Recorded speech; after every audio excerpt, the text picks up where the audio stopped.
I'm Janie Luster. I'm a citizen of the United Houma Nation, tradition bearer also. I've been recognized by the state of Louisiana for basket weaving and all the other things that we do as a family, the alligator garfish, and it's quite an honor to be master artist of Louisiana also.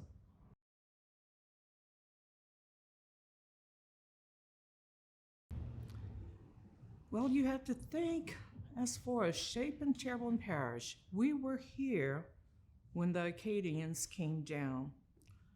We were the first people of this area. We migrated south to an area in a sense that nobody wanted to come to, but it was our paradise because, we became a coastal people. And if you think about Thanksgiving, you hear about the Indians up north meeting the European people. Well, we did the same thing down here. We showed the Cajun people, the Acadian people, how to survive off of this land that was really, in a sense, different from their homelands. We had to, share. And, we've always been a people that have always been pretty friendly and sharing our knowledge. And so we shared, our way of life with the other people that came in as they would arrive here. And our people were farmers at one time, and of course, they brought those skills down here. And being so close to the Gulf of Mexico, they became, coastal people living off the water and the land. So I think, that was a gift right there for both our people and sharing that with the people that, later came in here.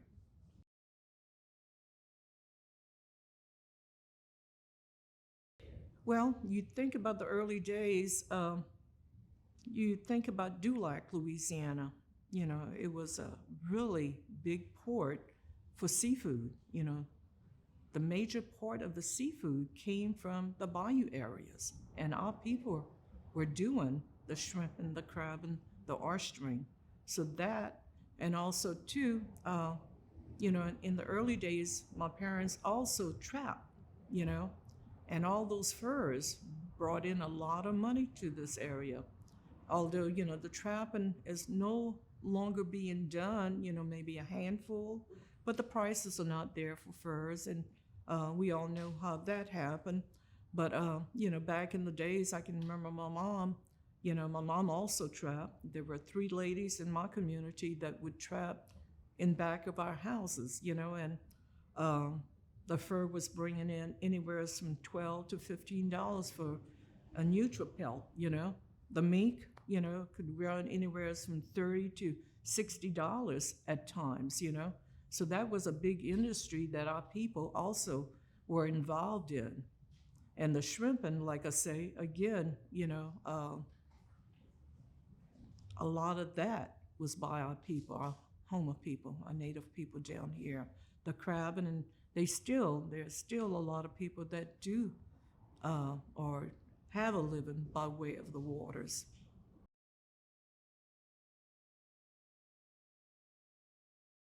The technology. Well, one of the things that I think, my parents weren't able to get an education. And they knew that getting an education would be the key to so many opportunities. And so we had Indian schools when, I started school, and we weren't allowed into the public school system. And that education, when we were able to go into the public school system, that made a world of a difference. And with the education, the technology was at our door also. I think about my little grandson, 7 years old, and he's there on that computer. That opened everything for our people as far as technology and way of doing things, communicating. In fact, last night I was communicating with a group of people that I'm working with. I said, gone are the days of our people making an X their mark and not knowing what they're signing. that education our people have now. We still kind of lagging behind, and I don't like saying, but we are the last minority people on the totem pole. You know, we've had to struggle and fight for what we want. And I think, with federal recognition is one of the things that people fail to realize, that it would not only benefit us as a tribe, but everyone. So many services would come in. You think about the health service. We couldn't employ, just Indians, just Native people. We would have to employ other people to fill the positions. So that's a benefit to everyone. It's a benefit to Terrebonne Parish. It's a benefit to the tribe first, to Terrebonne Parish, to the state, to the region. That would bring, as we say, beaucoup money into this area.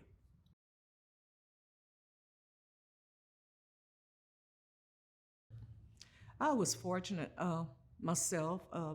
Both my parents were well-known artists uh, and willing to share their knowledge, participating in festivals throughout Louisiana.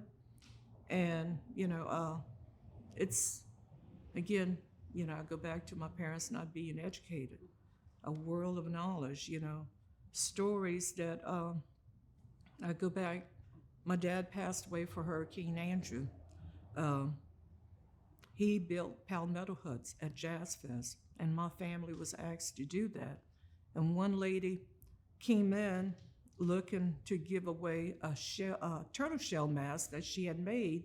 She knew that when she started it, that she would have, it wasn't hers to keep, it was hers to give away.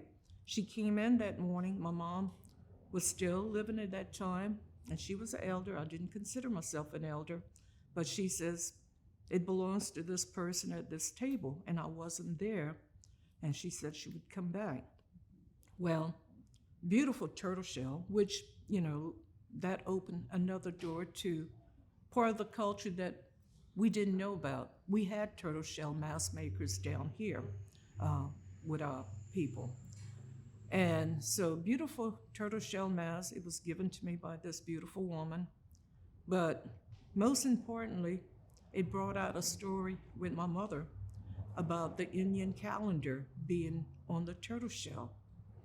And I didn't quite understand it, so she went on to explain that the turtle shell has 13 squares, large squares on the shell, representing the 13 moons that Indian people back then and still today do things by the moon. I had never heard that story from her.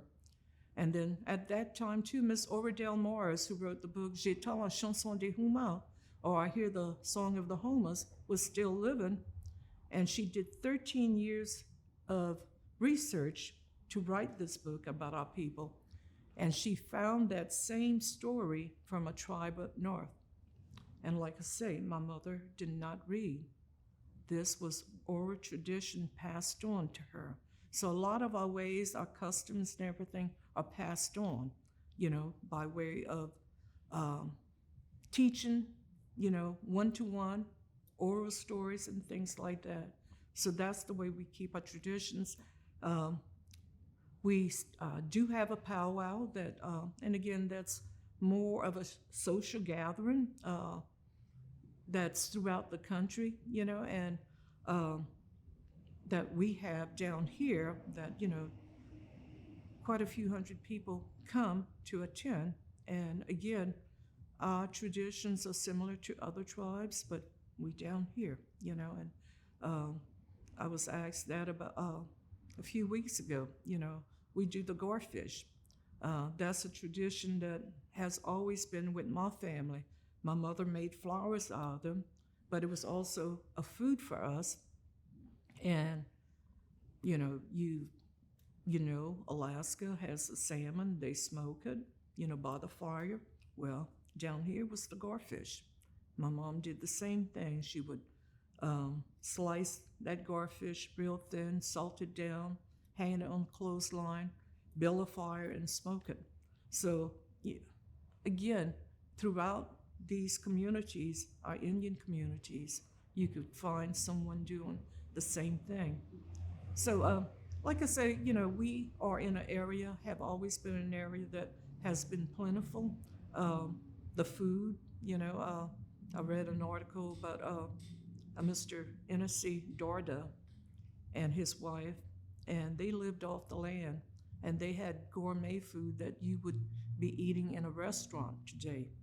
And that's, um, we didn't consider ourselves poor. I didn't realize that until we went to school when the teacher says, those poor Indians, we always had food on the table. And that was amazing. And the best food, that really, in a sense, Terrebonne Parish has to offer.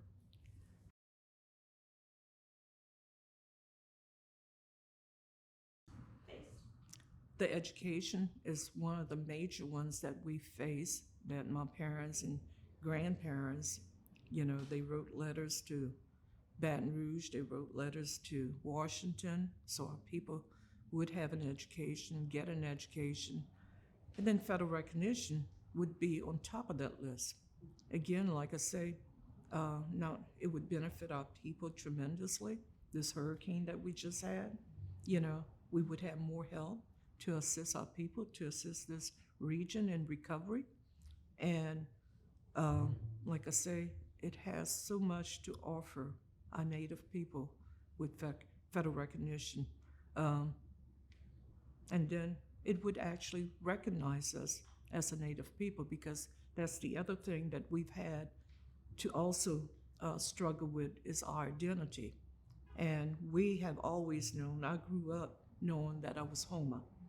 And, going to school was a struggle. We were Americanized, so we lost quite a few of our struggles.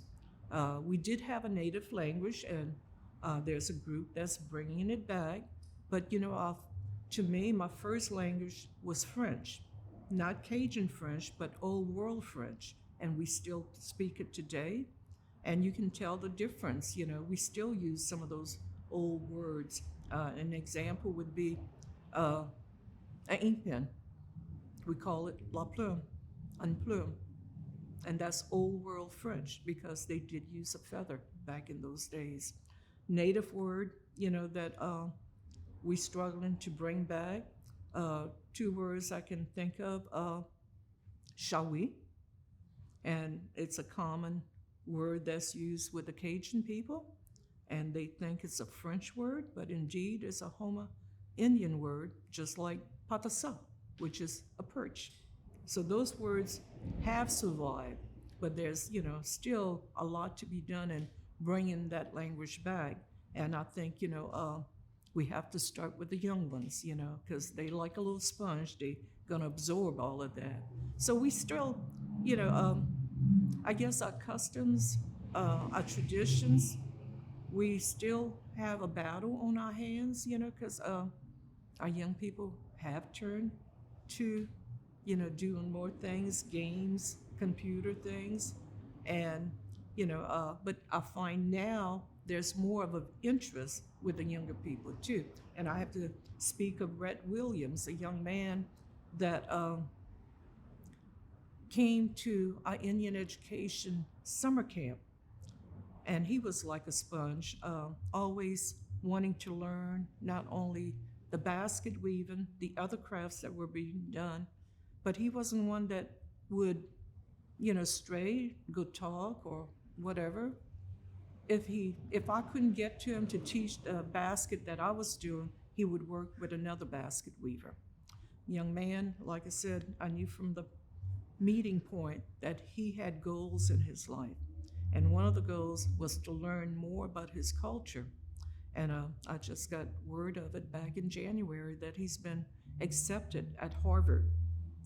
And I can imagine all our elders, our ancestors up there, how excited they are. And he's one of many that has accomplished things like that.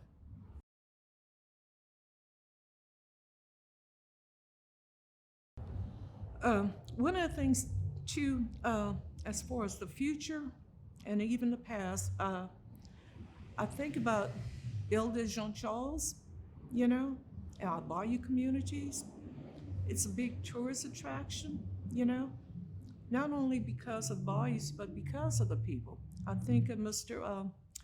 Uh, Teo Chiasso, known as the mayor of Ile de Jean Charles. You know, people go there from all over the world to seek the fishing, but also the relationship, the friendship. You know, we've always been a friendly people.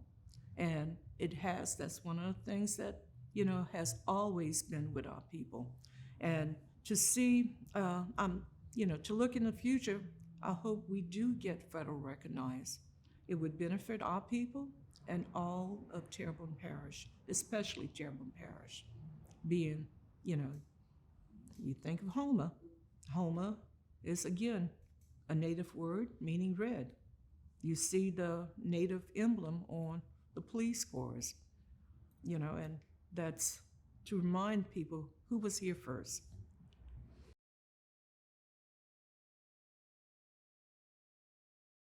The difference between a Cajun gumbo and a Houma gumbo, we do not make a roux. Our traditional way of making gumbo is browning those onions, and then says if it's a shrimp, you add that. But our main ingredients is the filet. My mother was a filet maker, and they use the sassafras leaves, the dried sassafras leaves, to make that filet that is served in all the Creole dishes, the Cajun dishes, and most importantly, our dishes. That's the way we make a gumbo. No roux, but sassafras or the filet is our thickening agent and also our flavoring agent.